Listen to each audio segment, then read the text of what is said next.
I'm Jerry Agar. Joining me, the business contributor with alwayssavmoney.ca, Rubina Ahmed-Haq. Rubina, is Free Falling the appropriate song for us to open up with here? I think we're going to see, and we are already seeing, quite a down day on the markets, Jerry, because all the hope that we had last week that Greece might be able to get its affairs in order, they sort of surprised us with this referendum that they want their own people to vote on. They hate the bailout package that they were given last week, and the likelihood is that they will vote no. And so we're back where we started last week, where all that optimism that we saw is now back to being pessimism, really, that we don't really know what the future of Greece is until we get this referendum results. Well, referendum or not, who's in charge there? Are they in charge, or is Germany in charge now? I think Germany is definitely in charge of Greece, and that's what the Greek people don't like. So what's happened is last week, Germany said that they would write off 50% of their debt. So essentially, Germany would own the Greek economy. I mean, if I owe you $100 and I tell you, and you tell me you don't have to pay me back, you can control then where I'm spending my money. You can say, Rubina, you owe me $100. Why'd you go out for dinner last night with your friends? I mean, really, that's what's happening if you put it to a really, really simple example. But Greece does not want Germany to have that kind of control. And with that bailout also comes really, really steep austerity measures, more than they've already suffered. And the Greek people are now saying we want to be the masters of our destiny, and they want to vote on this referendum.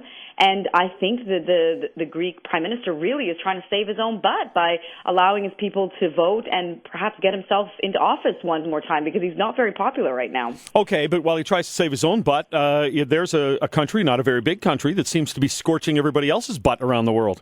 I think Greece should have defaulted 2 years ago. I just tweeted again. My handle is at alwayssavmoney, that Greece should be bankrupt, and it should have been bankrupt 2 years ago. There were some reasons in the beginning to bail the country out because their problems did not seem as deep as they then were later realized to be. The second and now the third and what seems like the fourth bailout, completely unnecessary and irresponsible. Greece should not be in the Eurozone, and the problem is that because it's part of the Eurozone, it's like that weak link. They have to continue to take care of it, because if they break that link, it's going to have these ripple effects across Europe. Can Greece break away and go back to the old days of the drachma without having any kind of effect on the rest of the economies that also use the euro? Probably not. And none of the countries want to go through those growing pains. But really, Greece got into the Eurozone under false information. And we all know that now, that they did not have the kind of economy that they seem to present themselves as 10 years ago. And they have been completely cooking their books for the last few years and showing themselves to be much richer than they are, and not collecting taxes and not keeping themselves fiscally balanced. And now we're in a position where, do we continue to throw money at them, or do the Europeans continue to throw money at them, or do we let them fail and have the effects on us?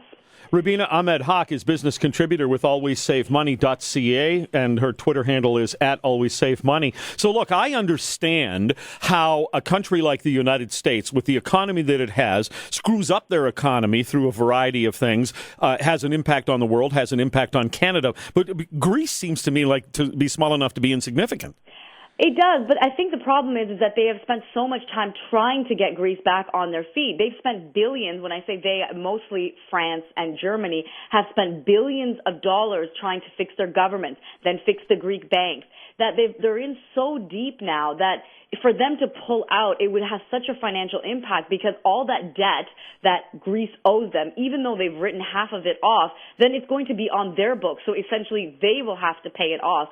So the problem now is not really whether Greece is significant or not, and whether it's a really important economy on the world scale. It's really that France and Germany, which are very significant in the world, they are huge trading partners with many big countries, including Canada, have sunk so much into Greece that they can't go back, and they continue to try to revive the Greek economy by putting money into it. So this is kind of like somebody who has a good job and works hard and seems to be doing well, but they're broke because they keep paying off the bills of their gambler brother. Exactly. That's a very good way of putting it. And, you know, there are good personal examples like the one that you just gave, and really we are supposed to be helping, you know, our partners. If there's a problem in the United States, Canada is always there to help, and the other way around. There's nothing wrong with helping other countries out, but I think it's just gone to the extent where now other people are suffering. I mean, our markets are falling because of what's happening in Greece. And really what's happening in Greece is they don't collect taxes there on a full basis. The way that we pay taxes every year, the Greeks don't pay taxes every year. They have very low retirement rates, many people retiring at the age of 50, 55, and they have huge pensions. So they've been living this life that is unsustainable. And now they're at the point where they can't prop their economy up anymore, and people around the world are suffering. So I think when it starts to affect people so far away, like in Canada and the United States, that's when we have to really look back and say, maybe this is not what we want to be putting money into anymore. Maybe we should let them default. Yeah, and we should probably be looking at what they did wrong and make sure that we don't do it or continue to do it, which is to put your government into deep, deep debt by pretending to give out all kinds of caring benefits. You know, that fear of God that we all have at tax time, that we have to file on time, that we have to make sure that we're honest, we have to represent ourselves properly. We spend lots of money on getting a good accountant to make sure that, you know, we really never want to be audited. I never want to be audited because it's something that's entrenched in our culture. That is not entrenched in the Greek culture. That is the number one problem, is that there isn't that respect for government and for taxes and for the fact that we all have to pitch in to make the economy work.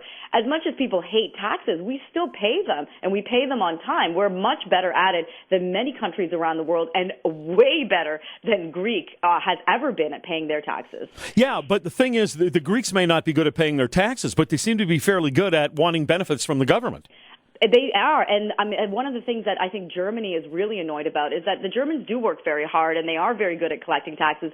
That country has been very, their economy has not suffered the way that the rest of the EU has, and they continue to have to give money. So the German people are now saying, why is our taxpayer dollars going to bail out this country that are rioting because their retirement age is being raised from, you know, mid-50s to now 62 or something, you know, ridiculous for someone in Canada to even understand. That's, I think, there's this deep-seated kind of anger now happening that the people who are actually bailing this country out are now getting annoyed with the fact that, you know, we're helping you out so much and you're protesting and you're having a referendum and you're not appreciating the fact that we're giving you money. And that's what happens when you start giving your gambling brother money and then he doesn't, you know, he yells at you one day. You have more of a reason to yell back at him because you've helped him out so much along the years.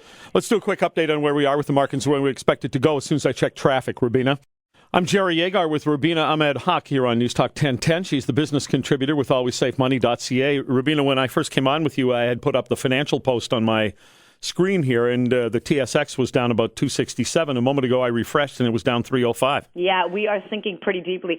Triple-digit gains now seem to be the norm on the TSX. I mean, we saw the markets rise that much last week when there was some hope that the problems in Greece might be on the mend, and now that they're not, they're going to go back to exactly the levels they were, so they're kind of going back 300 points today. And we're going to see this volatility continue as long as there's so much uncertainty in the market. You know, Greece is not the only country facing huge problems with debt. There's also problems in Spain and Ireland and Italy. I mean, there are a lot of other countries that we don't talk about because the problems in Greece are so deep and so much more exaggerated.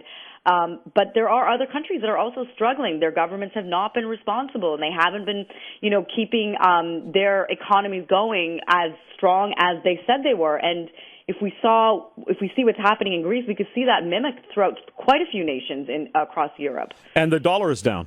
The dollar is down. The dollar is down probably for other reasons, probably because of what's happening with oil right now.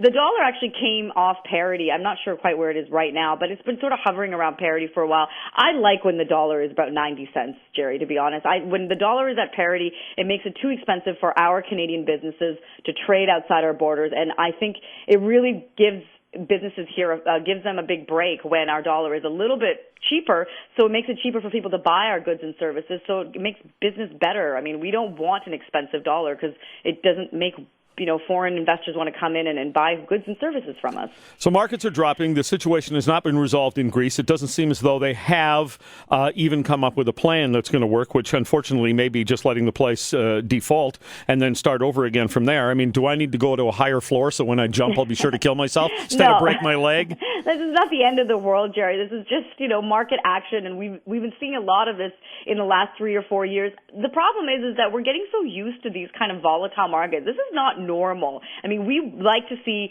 markets go up and down, and investors, of course, like that sort of uncertainty. That's what makes the markets exciting. I mean, things cannot always be going up, and hopefully things can't always be going down.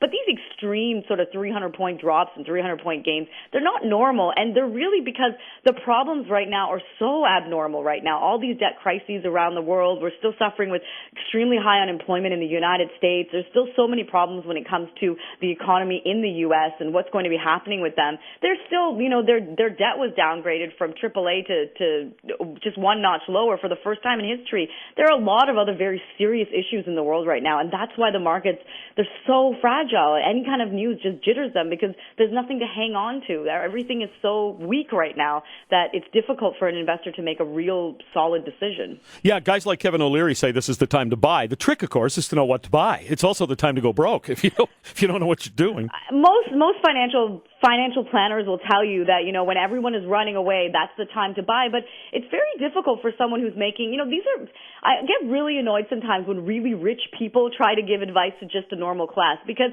it's very easy for someone who's got billions of dollars in the bank to make these kind of big decisions, and they've got access to brighter minds than we'll ever have access to. But if you're making a normal salary and living in a normal neighborhood in Canada, it's really difficult to say, well, I'm going to take that, $20,000 I've saved in the last couple of years and take a position on something. Yeah, I mean, without any kind of knowledge. And it's really irresponsible to say, just start buying. Well, buy what and how much? And it's not an easy decision. And you're putting money online that really could be your retirement savings, your children's education. I mean, I don't give financial advice, but I don't necessarily think it's a good time just for someone to go out there and buy something unless you really know that that's what you want to be invested in. Rubina Ahmed-Haq, business contributor with alwayssafemoney.ca. Thanks so much again. Thanks, Jerry.